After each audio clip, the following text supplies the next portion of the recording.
தேவரணை இளைஞர் பேரவை நிறுவனர் அண்ணன் எரேசரி காசிராஜா அவர்களை மேடைக்கு அழைக்கிறேன். எல்லாருடைய பேர் வேறுமே, இவங்க பேர்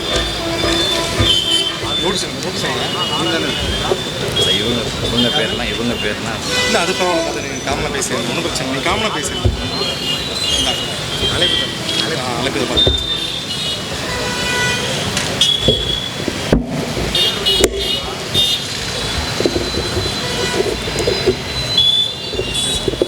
அனைவருக்கும் வணக்கம்.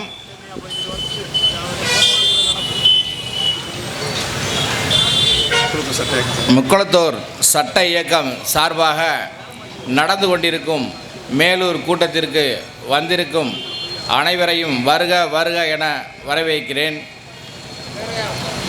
பொதுவாகவே மேலூர் அப்படின்னாலே அதுக்கு ஒரு பயங்கரமான அந்த மண்ணுக்கே ஒரு பெரிய பெருமை இருக்குது. ஒரு 1997 ஒரு பெரிய மேலூர் ஒரு பெரிய வழக்கு. அதுலெல்லாம் பார்த்திங்கன்னா மேலூர் லட்சக்கணக்கான பேரோட ஒரு அணியாகவே நம்ம திரண்டு வந்திருக்காங்க. அது மாதிரி இப்போ மதுரையில் மேலூர் அப்படின்னா அதில் நிறையா விஷயங்களை நம்ம எடுத்துக்காட்டாக சொல்லலாம். அந்த மாதிரி ஒரு பெரிய ஒரு ஊர். பொதுவாக என்ன அப்படின்னு கேட்டிங்கன்னா, இப்போ நம்ம இப்போ தம்பி சோழபாண்டியன் எல்லாம் சொல்லிட்டாங்க நிறையா விஷயத்த சரித்திரம் முன்னாடி உள்ளவங்க நமக்கு என்னென்ன செஞ்சுருக்காங்க எல்லாமே அப்படின்னு. இப்போ நம்ம அதையெல்லாம் இப்போ யாருமே கேட்குறது கிடையாது. இப்போ நம்ம சொல்கிறோம்னா இப்போ கேட்குறதே கிடையாது. இப்போ ஒடிசாவில் நம்மளுடைய உறவினர் ஒருத்தர் சிஎம்மாக வரக்கூடிய தகுதியில் இருக்கார். அவர் ஐஏஎஸ் படிச்சிருக்காரு. இப்போ அதைத்தான் நம்ம சொல்கிறோம். அது மாதிரி நம்மளுடைய இளைஞர்கள் அனைவருமே நல்லபடியாக படிக்கணும். இப்போ இந்த கூட்டத்தையே முக்குளத்தூர் சட்ட இயக்கம் நடத்துது அப்படிங்கிறது நமக்கு ரொம்ப பெரிய சந்தோஷமாக இருக்குது. இப்போ இது வரைக்கும் நம்ம சின்ன பிள்ளையிலேருந்து இந்த சமுதாயம் ஒன்றா இருக்கணும், நம்ம ஆளுக எங்கேயாவது ஒன்றா இருக்கணும், நம்ம ஒரு பொம்பளை பிள்ளைகளுக்கு ஒரு பிரச்சனை வந்துடக்கூடாது அப்படின்னே நம்ம சொல்லிக்கிட்டே தெரிஞ்சோம். இப்போ நம்மளாம் நிறைய அரசியலுக்கு போக வேண்டியது, ஆனால் மனசே இல்லை, நம்மளை விட்டுட்டு போக முடியாமே தான் தெரிஞ்சோம். இப்போ தான் நாங்களாம் அந்த பிஜேபின்னு போய் சேர்ந்தோம். இருந்தாலும் முதல்ல எங்களுக்கு சமுதாயம் தான், இடம் தான், அதுக்கப்புறம் மற்றபடி எல்லாமே. அது மாதிரி நம்ம என்ன சொல்கிறோம்னா, எல்லாருமே நம்ம படிக்கணும். மெயினாக படிக்கணும். ஒருத்தரும் ஒரு அதிகார வேலைக்கு போகணும். நம்மள்ட்ட இண்டிவிஜுவலாகவே திறமை இருக்குது. இன்னொருத்தர் தாலுகா ஆஃபீஸுக்கு போகிறதுக்கு நம்ம போகிறதுக்கு வித்தியாசம் இருக்குது. ஆனால் நம்ம படிச்சுட்டு போய் அங்கே உள்ளே உட்காந்தாத்தான் நம்மளுக்கு மரியாதை. அதனால் இப்போ பாருங்கள், சினிமாவில் நம்ம டைரக்டர்கள் தான் நிறையா விஷயங்களை கம்யூனிட்டி மாதிரி ஒரு சிலதெல்லாம் சொன்னாங்க. இப்போ பார்த்தீங்கன்னா ஒருத்தெல்லாம் படம் எடுக்கிறேன், என்ன எடுக்கிறேன், தேவர் மகனில் வடிவேலுவை பார்த்தேன், அதனால உனக்கு ஒரு கதை வந்துச்சு அப்படின்னு சொல்லி ஒரு படத்தை எடுக்கிறேன். அப்போ அவன் அவங்க அப்பாவோட ஒருத்தர் வீட்டுக்கு போனேன், அவர் உட்கார சொன்னல, அதனால அந்த கதையை அதில் வச்சேன் அப்படிங்கிறேன். நீ அங்கேயே கேட்டிருக்க வேண்டியதானே. இப்போ ஒருத்தர்கிட்ட போய் நீங்கள் வேலை பார்ப்பிய, அப்போ அங்கேயெல்லாம் கையை கட்டிகிட்டு இருப்பிய, சம்பளம், அப்போ வெளியில் அதை நீங்கள் ஒரு இதாக சொல்லுவீங்க. அப்போ அது மாதிரி எங்கெங்கே எதை வைக்கணும்னு பாருங்கள். இப்போ ஒரு பெண்ணை நீங்கள் இந்த மாதிரி பண்ணுங்க அப்படின்னு சொல்லி இன்னொரு ரஞ்சித்னு ஒரு டைரக்டர் சொல்கிறேன். அப்போ என்ன காரணம், நம்ம ஒருத்தரும் ஒரு துறையில் போய் நம்மளுடைய சரித்திரத்தை எங்கெங்கே பதிவு பண்ண வைக்கணுமோ பதிவு பண்ணி வைக்கணும். இப்போ சரித்திரத்தில் நமக்கு என்னென்ன திறமை இருக்குது என்னங்கிறதெல்லாம் தம்பி நிறையா விஷயம் சொல்லிட்டாப்புல. இப்போ இவ்வளவு நாள் சென்று இந்த கல்லர்கள் நம்ம எல்லாம் மொத்தத்தில் முக்குளத்தூர் எல்லோரும் ஒன்றா இருக்கணும். அதில் நம்மளுடைய சரித்திரம் என்னங்கிறத சோழபாண்டியன் நிறையா விஷயத்தை சொல்லிக்கிட்டே இருப்பாப்புல. இந்த மாதிரி இருக்குது அப்படிங்கிற விஷயத்தெல்லாம் சொல்லிக்கிட்டே இருப்பாப்புல. நம்மளுக்கே ஒரு ஆர்வமாக இருக்கும். இப்போ விடுதலை புலி இயக்கமே கொரில்லா அட்டாக் அப்படின்னு ஒரு தாக்குதல், அதையே நம்ம கல்லர்கள்ட்ட இருந்தே கற்றுக்கிட்டு இருக்காங்க.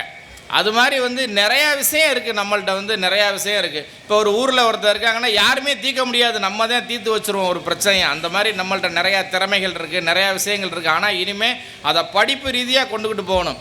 இப்போ ஒருத்தங்க ஒன்று பண்ணால் ஃபேஸ்புக்கில் போடுறாங்க. நம்ம ஆளுங்க நம்ம சொந்த பந்தம் டெய்லி செஞ்சுக்கிட்டு இருக்காங்க. ஒருத்தரும் அவங்கவுங்களும் பண்ணிக்கிட்டு இருக்காங்க. நம்ம வேணால் அமைப்புகள் எல்லாரும் தனித்தனியாக இருக்கலாமே தவிர, பிரச்சனைன்னு வந்துச்சுன்னா எல்லாரும் தூக்கி போட்டு நம்ம இந்த ஸ்பாட்டுக்கு வந்துடுவோம்.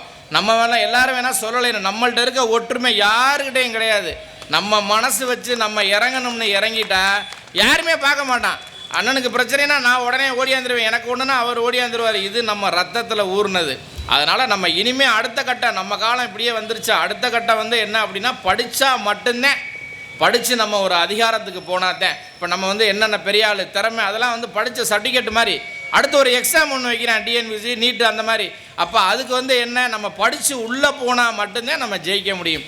இப்போ நீங்கள் சென்னைக்கெலாம் வந்து லாயர்கள்லாம் போயிருப்பீங்க, சென்னை கோர்ட்டில். அப்போ ஒரு சமுதாயம் இருப்பாங்க, அவங்க வந்து பார்த்திங்கன்னா ஒரு சின்ன வழக்குக்கு 200 வழக்கறிஞர் உள்ளே வர்றேன். என்ன பிரச்சனை அப்படின்னா அவங்க ஆளுக பூரா வந்துடுவாங்கன்னு பார்க்குறேன். அப்போ என்ன காரணம், அவங்க பூரா படித்து உள்ளே வந்துட்டாங்களேன்னு காரணம்.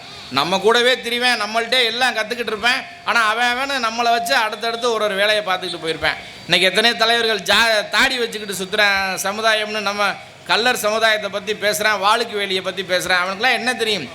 இதே தாடியை வச்சு நம்ம ஆளுங்க நிறையா பேர் நம்ம என்ன பேசினோமோ நம்ம என்ன நடந்தோமோ அதைத்தான் அவன் இன்றைக்கி சொல்லிக்கிட்டு இருக்கேன். அதனால் அவனை பற்றிலாம் நம்ம கவலைப்பட வேண்டாம். நம்மள்கிட்ட நேரடியாக வரட்டும், எவனாக இருந்தாலும் நம்ம பார்த்துக்குருவோம். அதை அடுத்து அதில் யாரும் யோசிக்க போகிறதில்ல. நம்மள்கிட்ட இருக்க ஒவ்வொருத்தருக்கும் திறமை இருக்குது, வீரம் இருக்குது, தைரியம் இருக்குது. அதுலலாம் ஒன்றும் மாற்றம் இல்லை. கம்பல்சரி வந்து இந்த போதைகளுக்கு போயிடாமல் அனைவரும் நல்லபடியாக படிக்கணும். மெயினாக வந்து படித்து ஒரு லைனில் கேட்கணும், எப்படி போகலாம். இப்போ தம்பி இருக்காங்கன்னா இந்த லைனில் போகிறதுக்கு என்ன வழி, அந்த லைனில் என்ன போகிறதுக்கு என்ன வழி. இப்போ நம்மளாம் இந்த படித்து முடிச்சுட்டு நான்லாம் அதிகமாக சொல்கிறது வந்து, நாங்களாம் ஒரு வழக்கில் ஒரு 7-8 வருஷம் சிறையில் இருந்தேன். அதனால் எங்களுக்கு ரொம்ப இந்த வழக்கறிஞர்னால் ஒரு ரொம்ப ஆர்வம். அதனால் வழக்கறிஞராக எல்லோரும் போகணும் பண்ணணும் அப்படிங்கிறத எங்களுக்கு ரொம்ப ஐபிஎஸ் ஆகணும், ஐஏஎஸ் ஆகணும், நிறையா விஷயங்கள் இருக்குது. நம்ம ஆளுகளே உள்ள என்ன அங்கே போய் பார்க்குறதே இல்லை, நம்ம வாட்டுக்கு நம்ம வேலையை பார்த்துக்கிட்டு அப்படியே திரிவோம், அப்படியே இருப்போம்னே நம்ம இருப்போமே தவிர அப்படி இருக்கக்கூடாது. அடுத்தடுத்து மற்ற ஆளுகள்லாம் செல்லு மாதிரி உள்ளே அரிச்சு வந்துக்கிட்டே இருக்கேன், நம்ம எப்படா கேப்பு கிடைக்கும்னு. அதனால் நம்ம எல்லாருமே ஒரே ஒருமித்த கருத்தாக நல்லபடியாக படிக்கணும், நல்லா ஒற்றுமையாக இருக்கணும். நம்ம சகோதரிகள்லாம் நம்ம அக்கா உறவினர்கள்லாம் வந்திருக்காங்க, அவங்களெல்லாம் பார்த்தா நமக்கு ரொம்ப சந்தோஷமாக இருக்குது. அதே மாதிரி இந்த மேலூரில் வந்து நம்ம அளவுக்கு கூட்டம் யாருமே கூட்டினதில்லை. அப்போல்லாம் கூட்டமே கூட்டலை. அந்த நேர பிரச்சனை உங்களுக்கு தெரியும், நான் சொல்லக்கூடாதுன்னு சொல்லலை. அப்போல்லாம் அங்கேருந்து நடந்து வர வர வர லட்சக்கணக்கான கூட்டம் கூடிருச்சு. அப்போ நான்லாம் சின்ன ஆள், 20 வயசு. இப்போ மாதிரி காரெலாம் கிடையாது, பஸ்ஸில் எங்கே நம்ம ஆளுக கூட்டம்னால இங்கேருந்து ஓடிடுறது. வீட்டில் கூட சொல்லுவாங்க, கேட்குறதில்ல. அது மாதிரி வந்து நம்ம எல்லாருமே ஒற்றுமையாக இருக்கணும், எல்லோரும் நல்ல வழிக்கு போகணும். இந்த நம்ம முக்குளத்தூர் சட்ட இயக்கம் அந்த விழா நடத்தினதில் ரொம்ப மகிழ்ச்சி. உங்களை எல்லாரையும் பார்த்ததில் எனக்கு ரொம்ப மகிழ்ச்சி. வாய்ப்புக்கு நன்றி கூறி விடைபெறுகிறேன். வணக்கம்.